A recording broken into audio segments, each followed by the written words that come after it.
Hello and welcome everyone. I'm Tania Johnson, registered psychologist, registered play therapist, co-founder of the Institute of Child Psychology, and also the co-author of the Parenting Handbook. Today, we're going to be chatting about how to foster self-regulation skills in your child. Okay, so let's start with why our kids are struggling with regulation. The first is that for many of our kids and our teens, they never ever get the opportunity to be able to go, oh, I'm competent. If I make a mistake, I can fall down and get back up again. What we're finding is that parents are taking over more and more and more decision-making capacities within our children's lives. And for many of them, they never have the opportunity to sit in the driver's seat of their own life. How do I figure out who I am? What drives me, what I'm passionate about, how I deal with difficult moments, if there's always somebody right there hovering over me? The second big thing that we're seeing is that parents are using discipline that divides. So here we're talking about things like spanking, yelling, timeouts.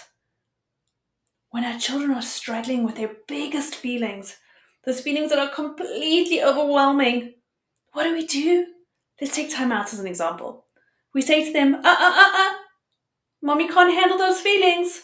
No. Go sit over there by yourself. You're 3, sit there for 3 minutes. And what do we do in that process? We say to them, those big feelings, shove them down. Deal with them by yourself. And when you can be nice or good, then you can come back and join us. Dr. Gordon Neufeld uses the beautiful example of how would you feel if your spouse told you to go to your bedroom when you were feeling frustrated. Why do we do something so different with our kids? Developmentally too, we know with timeouts, children don't have the cognitive capacities to sit there and go, next time I shouldn't take my sister's toy. What happens instead is they sit there and go, what do I need to do to get out of this timeout? And we know that kids who are put in timeouts tend to misbehave more in the long run. Why? Because I hide those scary feelings from my parents. Oh, screens. We'll have to do a whole nother video on screens. On average, we're seeing that kids are getting about 7 to 8 hours of screen time a day. Now, at the Institute, it's not that we're anti-screens.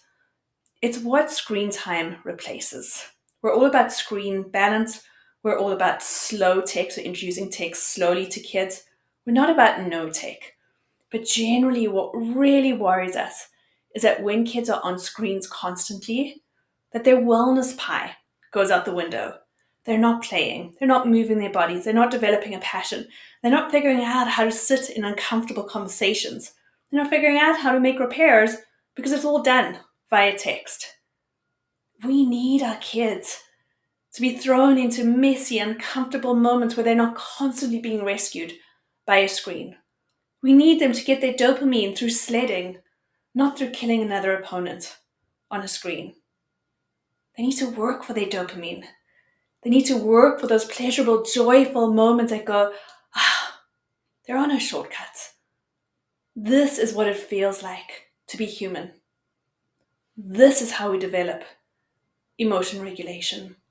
And they need parents who are off their screens too. So often we miss what's happening for our kids.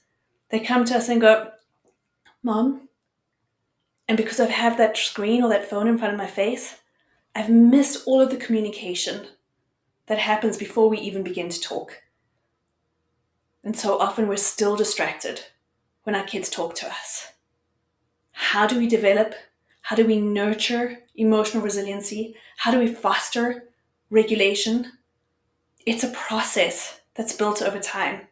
And when we throw too many screens in, it completely slows down that process. The more present, the more connected we can be with our kids, the more able we are to sit with them during difficult moments, that's where our kids learn emotion regulation. They're not outside enough.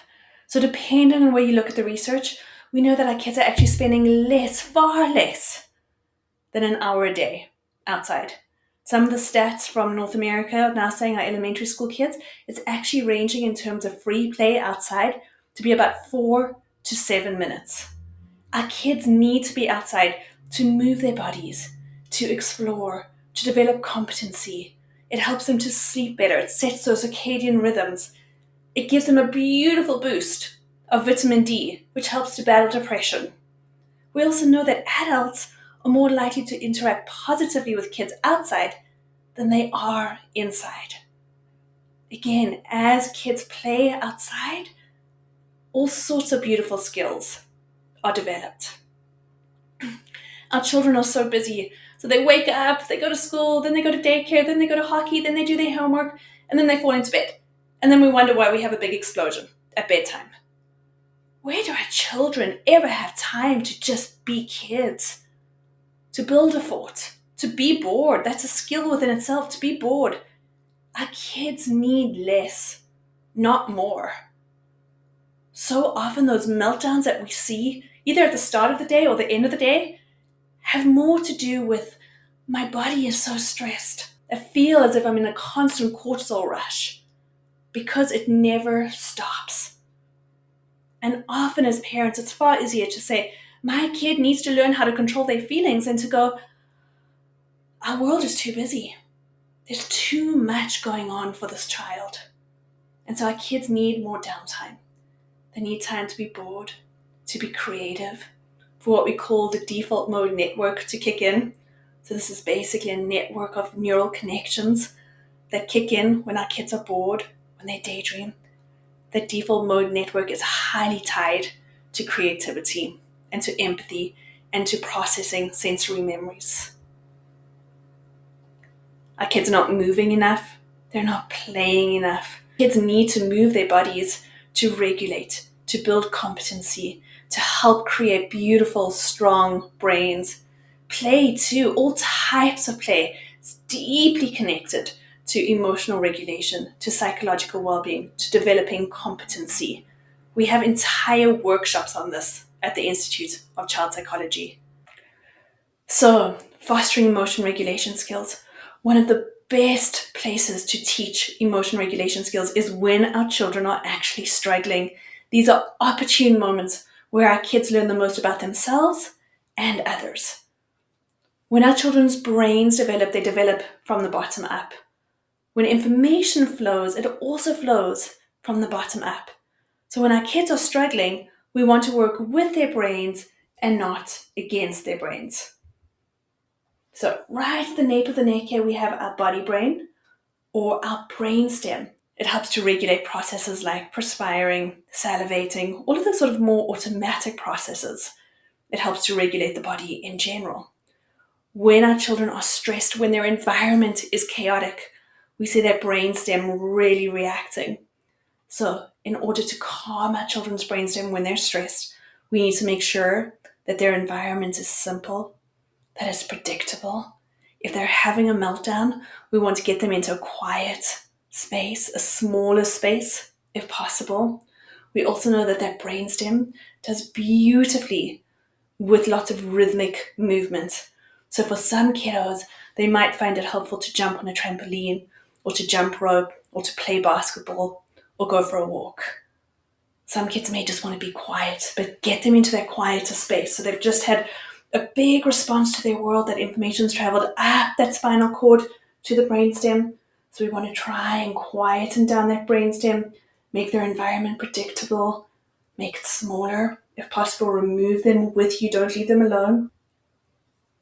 Alright, so then that information travels up to the midbrain, the limbic system. The limbic system is a part of the brain that thrives on relationships that are warm, attuned, and connected. So, two things. In the moment with our kid, we need to make sure that our body conveys safety to them, our voice conveys safety. We name feelings if they respond well to us naming their feelings. Outside of those moments, we want to make sure that our kids know that we've got them, that we put lots of energy into seeing them, delighting in them, being with them, so that we can be that safe person during these difficult moments. Okay, so information has traveled up that spinal cord to the brainstem. We want to try and quieten that environment to try and regulate that body for them. Then we really help them with that limbic system, which is here in the middle of the brain, which says, I've got you, you're safe, you're okay.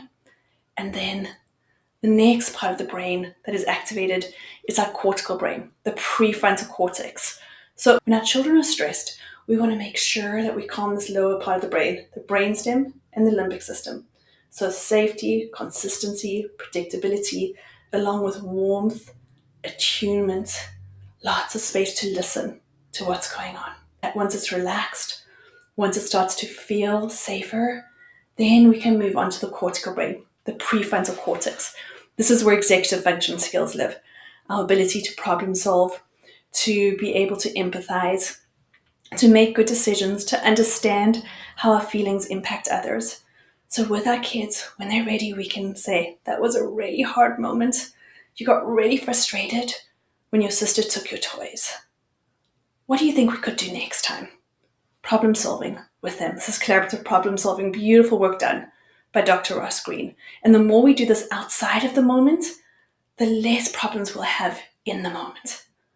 As the adults in a child's world, we want to ask, what's happened in terms of relationships for this kid? What's happened in terms of environment? What skills does this child need to develop? How can I help them? What are little ways that we can start to develop those skills? When your child is ready, this is also where we make repairs and we go, how are we going to make this right? We always want to focus on relationships over things. Your sister was really sad. How are we going to make this right together? So often we focus on giving out punishments, rewards, instead of asking ourselves, what really helps a child to develop regulation? It's activation of those executive functioning skills. The more we help them to think, to problem solve, to have agency in their own world, the more likely they are to actually develop those skills. The other part of this that we haven't chatted about today is our kids watching how we handle conflict in our worlds, how we handle our own regulation skills. I want you also to remember that beyond any tool, that beyond any strategy, it's your relationship that counts. The most powerful tool we possess for changing behavior is the relationship that we have with our child. For those of you who are interested, we have a wonderful workshop on compassionate discipline. I'll link it in the description below.